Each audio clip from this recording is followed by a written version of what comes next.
Bismillahirrahmanirrahim. Assalamualaikum warahmatullahi wabarakatuh.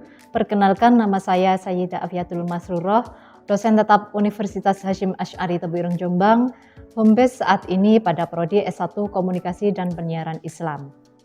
Pada kesempatan ini saya akan menjelaskan salah satu mata kuliah yang saya ampuh pada semester ini, yakni mata kuliah Manajemen Dakwah. Video ini dibuat guna untuk memenuhi salah satu syarat sertifikasi dosen pada tahun 2023, yaitu pernyataan diri dosen unjuk kinerja Tridharma Perguruan Tinggi yang disingkat PDD UKTP khususnya dalam aspek pengajaran. Baiklah, saya akan memulai untuk menjelaskan deskripsi dan informasi umum tentang mata kuliah Manajemen Dakwah ini. Mata kuliah ini mencakup materi tentang proses dan hasil interaksi antara dai dan mad'u dalam proses dakwah berdasarkan perspektif manajemen. Secara spesifik, materi-materi yang diberikan terfokus pada prinsip-prinsip dasar dakwah serta mengenalkan teknik-teknik manajemen dakwah yang efektif, strategi komunikasi dakwah, serta mengembangkan kemampuan dalam merancang dan mengelola program dakwah kontemporer. Mata kuliah ini merupakan mata kuliah wajib prodi yang diberikan pada semester ganjil dengan bobot 2 SKS. Adapun capaian pembelajaran mata kuliah manajemen dakwah ini yaitu yang pertama, mahasiswa mampu memahami konsep dasar, ruang lingkup dan tujuan manajemen dakwah. Kemudian mahasiswa mampu memahami unsur-unsur dakwah dalam manajemen dakwah. Mahasiswa mampu memahami fungsi manajemen dakwah. Mahasiswa terampil mengaplikasikan prinsip dan fungsi manajemen dakwah dalam kehidupan personal dan organisasi. Berikut ini adalah materi pembelajaran yang saya berikan kepada mahasiswa dengan jumlah 16 kali pertemuan, dengan rincian 14 kali tatap muka dan 2 kali pertemuan untuk UTS dan UAS. Materi tersebut yang pertama adalah pengertian manajemen dan dakwah secara umum, kemudian peran, ruang lingkup, fungsi, dan tujuan manajemen dakwah. Yang ketiga, unsur-unsur dakwah dalam manajemen dakwah. Yang keempat, kepemimpinan dalam manajemen program dakwah. 5. Sumber daya manusia dalam manajemen program dakwah. 6. Perencanaan dakwah dalam manajemen program dakwah. 7. Pengorganisasian dakwah dalam manajemen program dakwah. 8. Penggerakan dakwah dalam manajemen program dakwah. 9. Pengendalian dan evaluasi dakwah dalam manajemen program dakwah. 10. Follow up dalam manajemen program dakwah. 11. Tantangan manajemen dakwah dalam industri cyber. 12. Problematika implementasi manajemen dakwah kontemporer. Dan yang ke-13, studi kasus implementasi manajemen dakwah pada lembaga dakwah. Kemudian untuk metode pembelajaran yang saya terapkan yakni diantaranya ceramah, diskusi kelompok, kuis atau pretest dan posttest, kemudian ada proyek based learning, dan studi kasus. Untuk mempermudah penyampaian materi, saya selalu mempersiapkan bahan ajar seperti PowerPoint, kemudian bahan ajar yang sesuai dengan RPS dan media pembelajaran yang lain. Sistem penilaian mahasiswa yang saya gunakan adalah keaktifan atau kehadiran yang terdiri dari 15%, kemudian UTS 20%, UAS 30%, tugas 20%, diskusi dan presentasi 15%, sehingga total keseluruhan adalah 100%. Berikut ini saya lampirkan video pembelajaran mata kuliah manajemen dakwah pada pertemuan ke-8 dengan materi fungsi manajemen dakwah. Selamat menyaksikan. Wassalamualaikum warahmatullahi wabarakatuh. Assalamualaikum warahmatullahi wabarakatuh. Waalaikumsalam warahmatullahi wabarakatuh. Selamat pagi semuanya. Pagi. Bagaimana kabarnya hari ini? Alhamdulillah.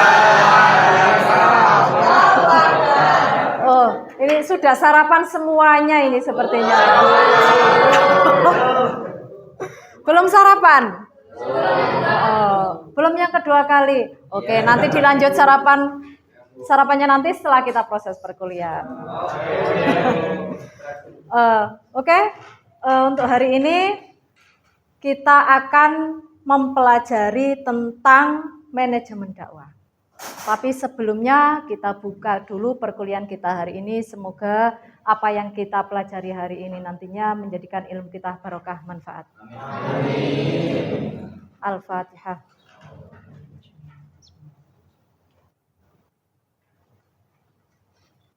Amin ya rabbal alamin. Oke teman-teman semuanya, di pertemuan yang lalu kita sudah membahas tentang apa itu manajemen dakwah.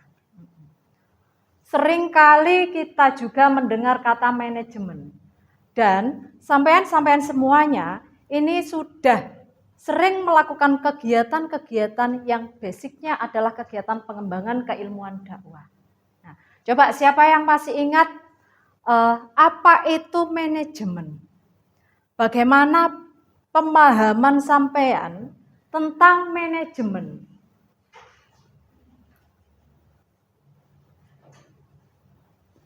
Silakan Wildan. Mengatur atau menyusun. Manajemen adalah mengatur atau menyusun. Ada lagi? Struktur. Mungkin mengorganisasikan untuk proyek dalam untuk mencapai tujuan. Mengorganisasikan Proyek dalam mengorganisasikan untuk merencanakan tujuan dalam manajemen. mengorganisasikan untuk merencanakan tujuan untuk mengolah tujuan dalam organisasi, dalam manajemen. Ada lagi? Proses pengelolaan, pengurusan, ketatalaksanaan di dalam organisasi tersebut. Proses pengurusan ketatalaksanaan di dalam organisasi. Oke, sekarang kita bicara tentang dakwah.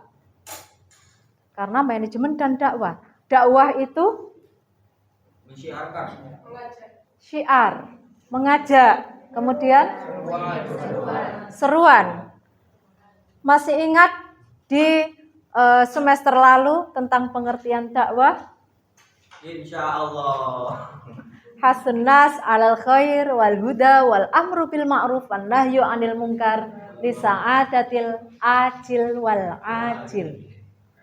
Adalah mengajak manusia kepada kebaikan, amar ma'ruf nahi mungkar, kemudian dengan tujuan untuk memperoleh kebahagiaan dunia dan akhirat. Oke, sekilas tentang manajemen dakwah. Bicara tentang manajemen, bicara tentang dakwah. Ketika sampean terjun di dalam dunia organisasi, dunia manajemen, apa yang menjadi fokus perhatian sampean? Tujuannya? Adanya organisasi. Lalu dibawa kemana? Struktur kepemimpinan. Kemudian visi misi. Jangan lupa di situ siapa yang menjalankan? Siapa yang menjalankan roda organisasi? Anggota organisasi. Artinya organisasi itu tidak akan berjalan kalau tidak ada yang namanya sumber daya Manusia. Lah, tentang fungsi manajemen itu apa? Kalau tadi manajemen adalah mengatur, mengolah. Dakwah sendiri mengajak kepada kebaikan, mengajak kepada amar ma'ruf nahi mungkar untuk memperoleh kebahagiaan dunia akhirat, maka fungsi manajemen ini kalau di dalam dakwah itu sebagai apa?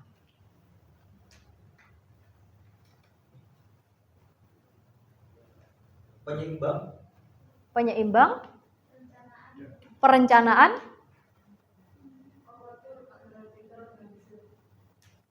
mengatur agar lebih terorganisir. Oke, itulah fungsi manajemen dakwah. Jadi teman-teman sekalian, itu tadi adalah intermezzo, kita flashback ya tentang pembelajaran atau materi yang telah lalu. Karena hari ini kita akan membahas tentang apa itu fungsi manajemen dakwah. Ya. Dengan kita mempelajari fungsi manajemen dakwah, diharapkan mahasiswa atau sampean-sampean semua ini bisa mengaplikasikan, bisa memahami bagaimana penerapan fungsi manajemen dakwah di dalam sebuah kegiatan dakwah, program kegiatan dakwah. Oke, selanjutnya kita akan diskusi bersama yang akan disampaikan oleh pemateri yang bertugas untuk presentasi hari ini. Kepadanya silahkan.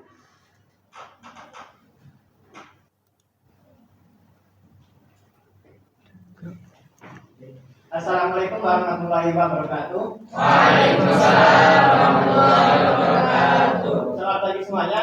Pagi. Perkenalkan, kami dari kelompok 1 akan pada kesempatan kali ini kami akan mempresentasikan tentang prinsip dasar proses manajemen dakwah. Sebelum masuk ke presentasinya, izinkan saya memperkenalkan diri saya terlebih dahulu. Perkenalkan, nama saya Muhammad Arswarna sebagai moderator, dan di sebelah saya ada saya Christio Falo sebagai pemateri pertama dan Alfai sebagai pemateri kedua. Baik, tanpa menunggu lama, langsung saja kita ke presentasinya. Assalamualaikum warahmatullahi wabarakatuh. Waalaikumsalam warahmatullahi wabarakatuh. Di sini kami akan memulai dengan prinsip dasar proses manajemen dakwah. Untuk itu, sebelum kita melanjut ke materi, marilah kita kenalan lagi, flashback. Apakah itu manajemen dakwah? Yang pertama ada kata manajemen dan dakwah. Manajemen ialah secara etimologis dan evaluasi.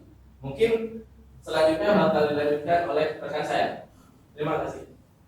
Bisa diberikan tepuk tangan terlebih dahulu.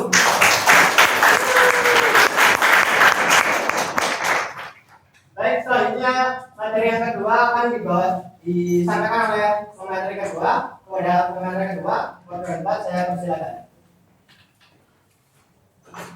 Saya akan melanjutkan untuk penjelasan dari manajemen dakwah tentang fungsi proses manajemen dakwah. Sebelumnya saya akan menjelaskan fungsi proses manajemen dakwah dengan cara sharing ya. Jadi kayak bertukar pengalaman. Yang pertama, fungsi proses manajemen dakwah pertama perencanaan training. Fungsinya untuk apa? Menetapkan tujuan dan strategi dakwah. Menetapkan tujuan. Jadi kalian mau berdakwah itu mau menjelaskan tentang akhlak atau puasa itu menyehatkan atau seperti apa. Jadi tujuannya harus sudah terarah. Menjelaskan tentang apa? Kalau dari pengalaman saya untuk menjelaskan materi ke anak SD, ke anak SMP, MA, kuliah itu semuanya berbeda. Seperti menjelaskan ke anak SD, itu mereka lebih suka dijelaskan dengan cara bernyanyi. Seperti topi saya bundar diganti Allah Tuhan kayak gitu. Jadi SD itu lebih suka bernyanyi. Untuk yang SMP itu mereka lebih suka dijelaskan dengan cara bercerita sejarah. Seperti dahulu pengganti Rasulullah itu ada yang namanya Khulafaur Rasyidin. Khulafaur Rasyidin itu ada 4, siapa aja?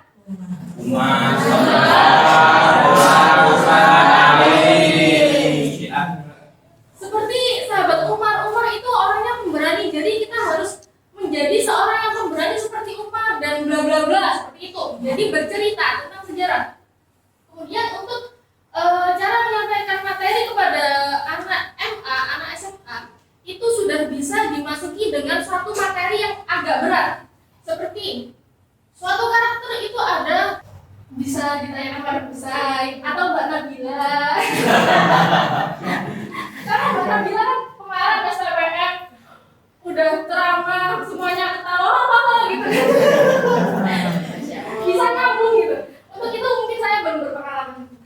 Jadi itu fungsi menetapkan tujuan dan strategi dakwah agar dakwah kita ini bisa maksimal. Tujuannya bisa maksimal yang ditujukan kepada audiens. Seperti itu. Mungkin cukup dari saya. Saya serahkan kembali kepada moderator. Terima kasih atas penyampaiannya.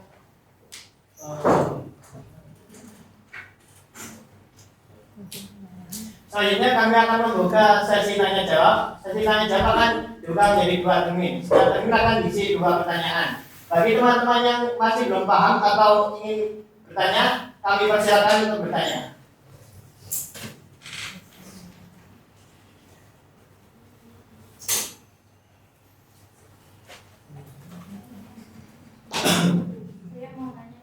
Mbak Desi.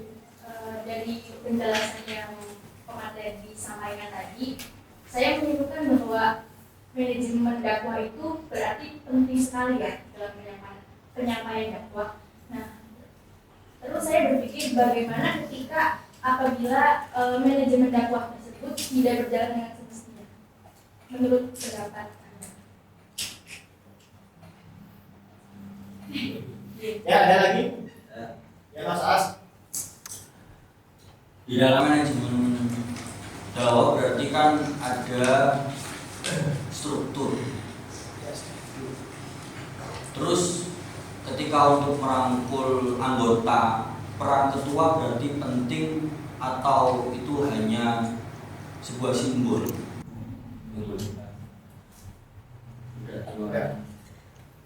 Baik, untuk pertanyaan pertama.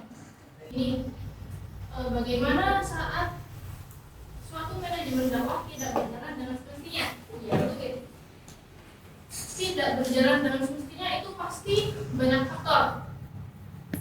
Dan selama kita punya perencanaan, selama kita punya tujuan, punya visi, kita cuma harus perlu fokus dengan itu. Udah. Kalau misal kita melenceng, kan ada ketua. Ketua itu memang kesannya ketua itu nyuruh-nyuruh. Tapi emang ketua itu yang yang bertanggung jawab atas segala hal yang terjadi ini sesuai dengan tujuan apa enggak? Yang penting kita sudah menjalankan sesuai tujuan, sesuai misi, sesuai visi, sesuai perencanaan. Itu menurut saya sudah cukup. Ya, bagaimana atas jawabannya, Mbak Desi? Dari itu mungkin ada tambahan? Mas Deo? Sudah lengkap ya kayaknya. Ya, jadi saya melanjutkan untuk menjawab pertanyaan pertama. Ya. Apakah ketua itu harus anggota yang tidak mau diatur suruh dia jadi ketua? Dan juga Anda harus berlapang dada untuk mengalah, karena kita harus ada posisi. Itu. Kadang kan lupa kan sebelum terbentuknya organisasi kan kita lupa teken kontrak gitu. Karena sama-sama seumuran gitu. Kok kamu ngatur gitu. Jadi kan kadang ada yang nggak terima, kadang ada yang nggak bisa diatur gitu. Jadi malah yang diatur balik ngatur gitu. Jadi itu bagaimana? Nah, ada beberapa kontrak tertulis dan tidak tertulis. Nah, ya gimana tuh? Kalau untuk diatur dan tidak dan mengatur itu sepertinya untuk sekelas mahasiswa itu lebih paham dibanding anak-anak SMA. Gitu. Jadi kok bisa terjadi seperti itu ya balik lagi ke individual masing-masing, harus dilakukan evaluasi lagi setelah itu. Ini kan pertanyaannya permasalahan tentang tua. Bukan hanya kontrak kan? Terima kasih. Ada tambahan? Saran dikit ya. Ya. Untuk menanggapi yang banyak kepala gitu. Sebenarnya itu gini. Kita kan sebenarnya punya satu kepala ketua. Ya. Dan kita sebagai anggota itu jangan percaya selain orangnya dari ketua. Itu yang menjadikan banyaknya kepala. Jadi meskipun ada seseorang yang memang karakternya itu bisa memimpin, tapi dia posisinya bukan ketua, itu jangan langsung percaya dulu. Lihat dulu, tanyakan dulu kepada ketua ini yang diomongin sama dia benar nggak?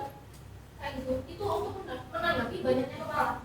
Jadi bukan untuk menanggapinya bukan kok ke orang yang tiba-tiba menjadi kepala kedua, kan? Tapi kita juga harus bisa menanggapi juga. Berarti tidak keluar dari dari organisasi tersebut kan gitu. Ya. Kita nggak mencari telinga orang lain gitu. Iya.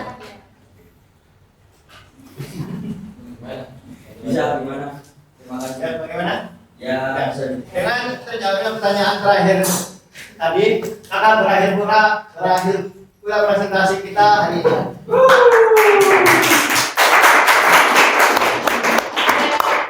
Mungkin ada teman-teman yang ingin tanya di lain waktu karena seperti kata pepatah,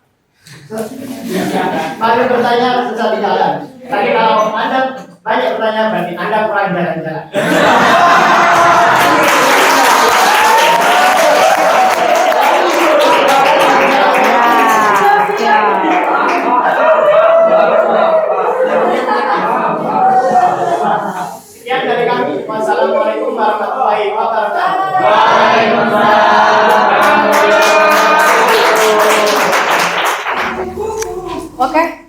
terima kasih atas penjelasan yang dipaparkan.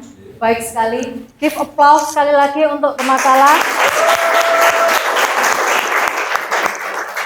Oke, jadi sedikit banyak kita sudah mengetahui apa itu fungsi manajemen dakwah, di mana di dalam fungsi manajemen dakwah itu kita akan tahu apa sih step-step yang perlu dilakukan dalam kegiatan dakwah.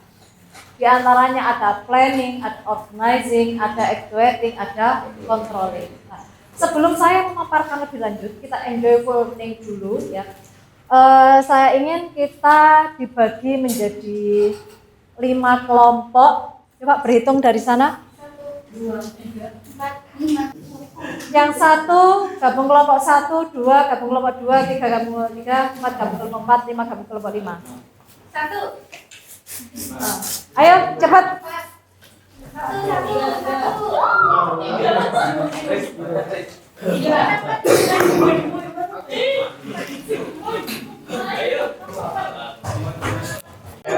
Oke, sudah. Ya. Sekarang saya kepingin sampean membuat bangunan yang tinggi dari bahan-bahan yang saya bawa. Ingat, instruksinya adalah bangunan yang tinggi, ya.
Jadi sampai terbentuknya ini, ingat, komunikasi berperan penting dalam proses pelaksanaan sebuah kegiatan dalam dakwah.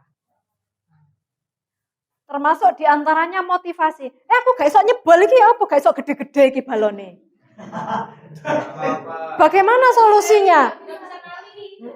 Enggak bisa nali, bagaimana solusinya? Maka di situ motivasi, kemudian pendampingan, komunikasi, itulah proses sesungguhnya ketika dalam tahap pelaksanaan. Kita saling memberikan perhatian, seperti perhatianku padamu.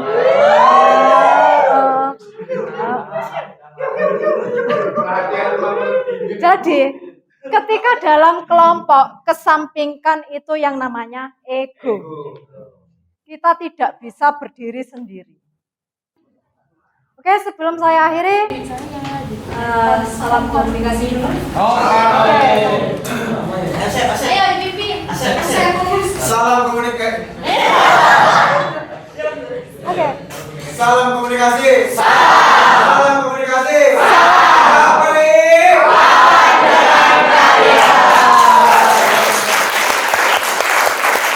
Oke, terima kasih atas perhatiannya. Cukup sekian. Semoga semuanya sehat selalu. Saya akhiri. Wassalamualaikum warahmatullahi wabarakatuh. Waalaikumsalam warahmatullahi wabarakatuh.